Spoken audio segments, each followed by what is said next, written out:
कैसे हो आप लोग बाबू। आज हम बात करने वाले हैं क्लास 11 मैथ की, ठीक है ना। और जो हम लोगों का चैप्टर होगा वो होगा पहला चैप्टर। कौन से चैप्टर होगा? पहला, यानी चैप्टर 1, जिसका नाम है सेट्स, यानी समूचे। क्या नाम है? समूचे, सेट्स, ठीक है। तो पहले हम लोग जानेंगे बाबू कि समूचे क्या होता है। क्या चीज़? समूचे। तो पहला नंबर हम लोगों का जो पॉइंट होगा वो होगा समूचे। समूचे इंग्लिश में बोला जाता है इसे सेट्स, ठीक है। तो सेट्स क्या होता है, पहले इसके डिफिनेशन को देख लेते हैं, ठीक है। किसी वस्तु का सुपरिभाषित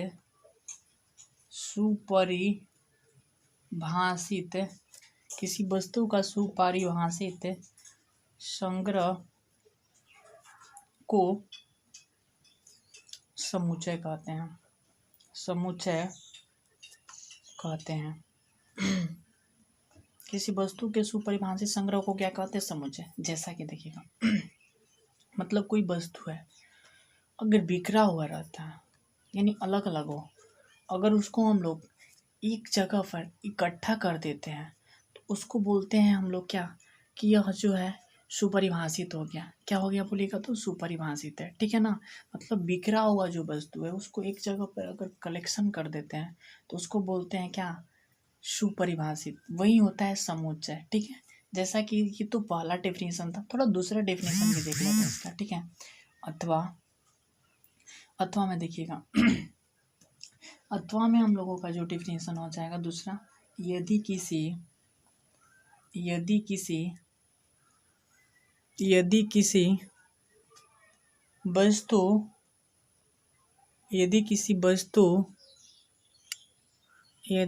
वस्तु या अंक को मझोला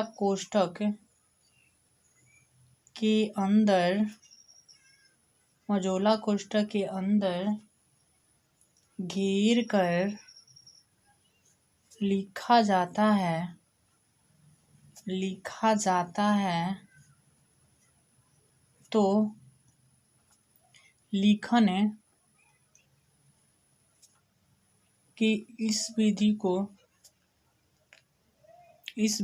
को समुच्चय कहते हैं। तो लिखने की इस विधि को क्या कहते हैं? समुच्चय, ठीक है। जैसे एग्जाम्पल समझिएगा, एग्जाम्पल में ही आपको एकदम क्लियर होगा कि सेट्स क्या होता है बाबू, ठीक है ना। जैसे देखिए, सप्ताह के दिनों का संग्रह। सप्ताह के दिनों का संग्रह। अब बताओ कि ये समुच्चय है कि नहीं है? हाँ है, समुच्चय, ठीक है ना। देखिएगा, जैसे कि एक सप्ताह में कितने दिन होता है? 7 दिन होता है। एक सप्ताह में कितने दिन होता है? 7 दिन। रविवार, सोमवार, मंगलवार, बुधवार, बृहस्पतिवार, शुक्रवार एंड शनिवार। मतलब कि एक सप्ताह में जो होता है दिनों की संख्या कितना होता है? 7। 1 2 3 4 5 6 7। जैसे कि ये परिभाषित है। क्या बोलेगा तो? परिभाषित है। तो यह जो होगा सप्ताह के दिनों का संग्रह, यह समुच्चय होगा। क्या होगा? समुच्चय होगा। समुच्चय है। क्या है? समुच्चय है। एग्जाम्पल दूसरा देखते हैं। यहाँ पे एग्जाम्पल दूसरा देखेंगे। आपकी कक्षा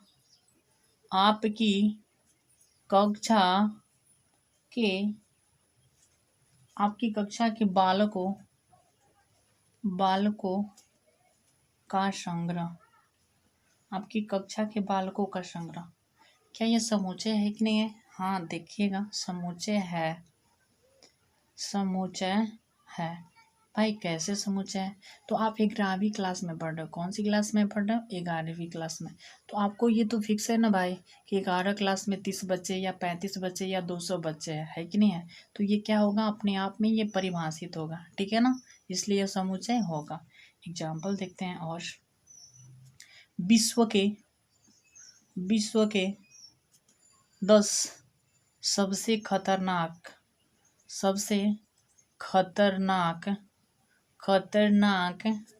जानवरों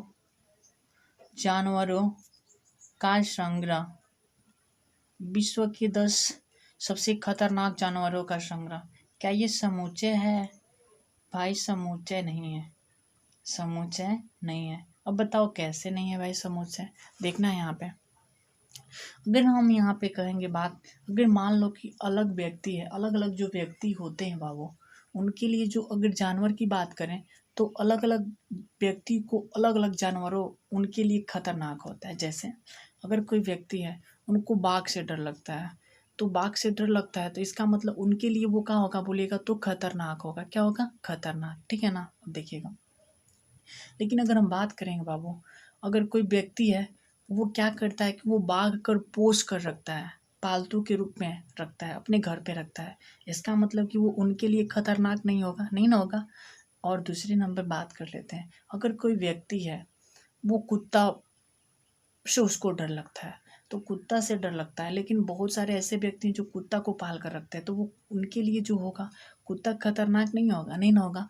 मतलब हमारे कहने का मतलब ये है कि अलग अलग व्यक्ति के लिए जो जानवर होते हैं वो अलग अलग व्यक्ति के लिए खतरनाक होते हैं, ठीक है ना। मतलब सब लोगों के लिए खतरनाक नहीं होते। अगर ये होता कि सब लोगों के लिए, ये जैसे कि बाघ है, सब लोगों के लिए क्या है बोलिएगा तो बाघ, तो सबके लिए बाघ खतरनाक है, तो नहीं, ऐसी कोई बात नहीं। किसी के लिए पालतू होता है, किसी के लिए क्या होता है, खतरनाक होती है। इसलिए हम लोग नहीं कह सकते हैं कि ये परिभाषित है, ठीक है ना, मतलब कि ये समुच्चय नहीं होगा। एक और एग्जाम्पल देख लेते हैं। जे अक्षर से प्रारंभ होने वाली वर्ष के महीनों का संग्रह। भाई ये समुच्चय है कि नहीं है? हाँ है, समुच्चय है। अब बताओ, जे से जनवरी, फरवरी तो नहीं होगा, जनवरी फरवरी मार्च अप्रैल मई जून जुलाई अगस्त सितंबर अक्टूबर नवंबर दिसंबर। मतलब कि जो आपके पास में जनवरी है, उसके बाद में जून है, उसके बाद में क्या है बोलेगा तो जुलाई है। ये जो वर्ष है, वर्ष के महीना है, मतलब ये जे से स्टार्टिंग है, अर्थात ये परिभाषित है। क्या है? परिभाषित है, ठीक है ना। मतलब कि ये तो क्या है, परिभाषित, इसलिए ये समुच्चय है। एक और एग्जाम्पल देखो, पूरा कॉन्सेप्ट क्लियर करा देंगे, फिक्स है, 100% गारंटी। देखिएगा, अब यहाँ पे क्या हो जाएगा, लेखक प्रेमचंद द्वारा लिखित उपन्यासों का संग्रह। तो यहाँ पे भाई ये फिक्स है कि समुच्चय है। बताओ कि सर जी आप तो बता रहे हो कि समुच्चय है, तो आप लोग भी बताओगे, आप लोगों के लिए भी बहुत आसान है। देखना है यहाँ पे, इसलिए आसान है कि अगर मुंशी प्रेमचंद है तो मुंशी प्रेमचंद के द्वारा लिखा गया जो उपन्यास है, फिक्स है कि 10 गो या 12 गो या 15 गो है कि नहीं है, अर्थात उनका हम लोग संग्रह कर सकते हैं। इसलिए यह क्या होगा बोलिएगा तो समुच्चय होगा। क्या होगा? समुच्चय, ठीक है ना। एक और देख लेते हैं, थोड़ा सा एक और एग्जाम्पल देख लेते हैं। विश्व के सर्वश्रेष्ठ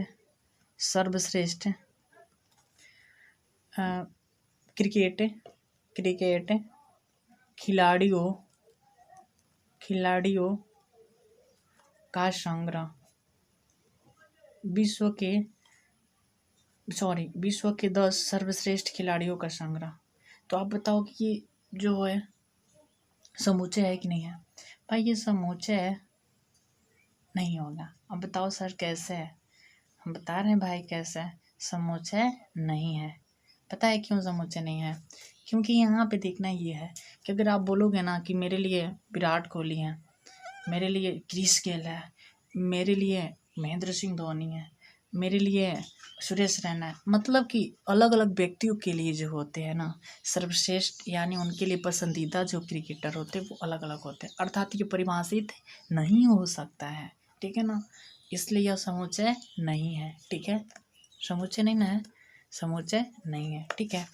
अब देखिएगा, आप लोगों को कन्फ्यूजन दूर कर देंगे कि किस कंडीशन में अगर किस प्रकार के अगर सेंटेंस रहता है, किस प्रकार के वाक्य रहता है तो वो समुच्चय नहीं होता है। तो एक ले लीजिए मेरे तरफ से ब्रह्मास्त्र, ठीक है ना, ब्रह्मास्त्र ले लीजिए।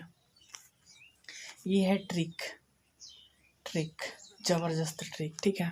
देखिएगा ट्रिक क्या है, मतलब ये जो है वाक्य में अगर लग जाएगा ये शब्द तो वो जो होगा ना वो समुच्चय नहीं होगा। जैसे तेज, कौमा, कमजोर, कौमा, चोर, कौमा, ईमानदार, ईमानदार, कौमा, बेईमान, कौमा, बुढ़ापा, कौमा, जवानी, कौमा, बड़ा, कौमा, छोटा, कौमा, आसान, कौमा, कठिन, कौमा, लंबा, कौमा, सर्वश्रेष्ठ, सर्वश्रेष्ठ, कौमा, ये तो हो गया ना, इत्यादि, इत्यादि इन शब्दों से बने, यानी शब्दों से बने वाक्य, जो वाक्य होते हैं वह समुच्चय नहीं होता है, चाहे समुच्चय नहीं होता है, ठीक है ना। बात समझ रहे हो ना, मतलब एक बार थोड़ा सा और रिवीजन कर लो। तेज, कमजोर, चोर, ईमानदार, बेईमान, बुढ़ापा, जवानी, छोटा, आसान, कठिन, लंबा, सर्वश्रेष्ठ इत्यादि इन शब्दों से बने वाक्य समुच्चय नहीं है। जैसे एग्जाम्पल देख लो, विश्व के सबसे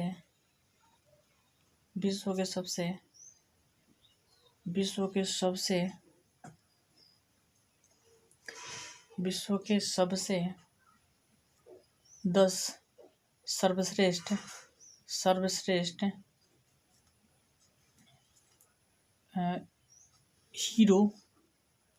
हीरो का संग्रह।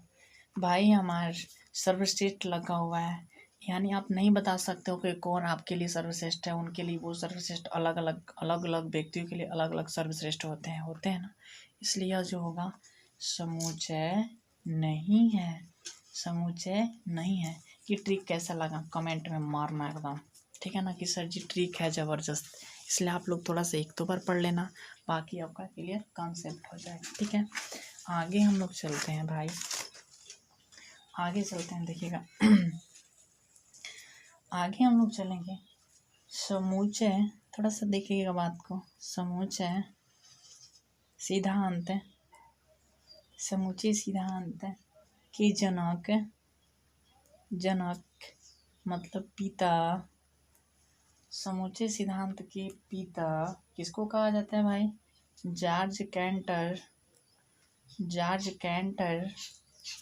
को कहा जाता है, मतलब सेट थ्योरी के जो पिता है ना, किसको कहा जाता है? समुच्चय सिद्धांत मतलब सेट थ्योरी के पिता जो हैं वो किनको कहा जाता है? जॉर्ज कैंटर को, ठीक है ना। जॉर्ज कैंटर का जन्म सब जान जाएंगे आप लोग, भाई हमार बबुआ हमार बच्चा हमार। जॉर्ज कैंटर का जन्म कब हुआ था भाई? 1845 ईस्वी में, जबकि मृत्यु कब हुआ था?